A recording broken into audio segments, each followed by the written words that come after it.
정부가 신종 코로나 바이러스 사태로 피해가 현실화하거나 우려되는 중소기업과 소상공인들에 대해서 지원을 대폭 강화하기로 했습니다.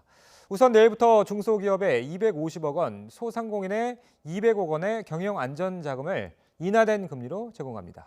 취재기자 연결합니다. 백종규 기자. 네, 경제부입니다. 자, 이 소상공인과 중소기업을 위해서 지원 방안이 나왔다고요?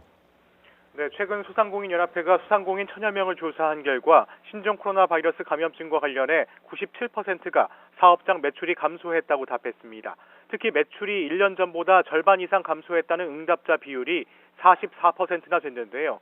정부가 이에 따라 신종 코로나 사태 관련 중소기업과 소상공인 피해를 최소화하기 위한 지원 대책을 마련했습니다. 중소벤처기업부는 신종 코로나 대응 중소기업과 소상공인 지원 방안을 시행합니다. 우선 신종 코로나 사태에서 가장 큰 피해 가운데 하나인 중국 수입 원부자재의 수급 애로를 해결하기 위해 마스크 필터 등의 공동 수입이 추진됩니다. 이번 조치로 수입 단가가 낮아질 것으로 기대됩니다. 이와 함께 신종 코로나로 수출과 매출 차질이 발생한 중소기업에는 경영 안정자금이 지원됩니다. 내일부터 중소벤처기업진흥공단의 긴급 경영 안정자금 250억 원은 2.65%에서 2.15%로 금리를 내려 공급하고 보증지원 1,050억 원은 보증 조건이 일반 금융기관보다 좋아집니다. 특히 지원 대상을 관광업과 해상 운송 관련업, 자동차 부품 제조업까지 확대할 계획입니다. 피해 기업의 도산을 막기 위해 중소기업의 외상거래에 따른 손실 발생 때 보험금을 지급하는 매출 채권 보험의 인수 규모도 확대됩니다. 자, 이 외부 활동이 줄면서 마트나 음식점 운영하는 분들 많이 어려운데 이 소상공인을 위한 대책은 어떤 것들이 있습니까?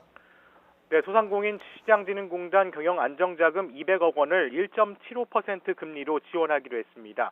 또 지역 신용보증기금의 특별보증 1,000억 원이 내일부터 피해 소상공인에게 지급됩니다. 노란우산 공제 대출 금리도 일시적으로 3.4%에서 2.9%로 낮춰지고 만기와 상환기간 연장도 중소기업과 소상공인 대상으로 이루어집니다.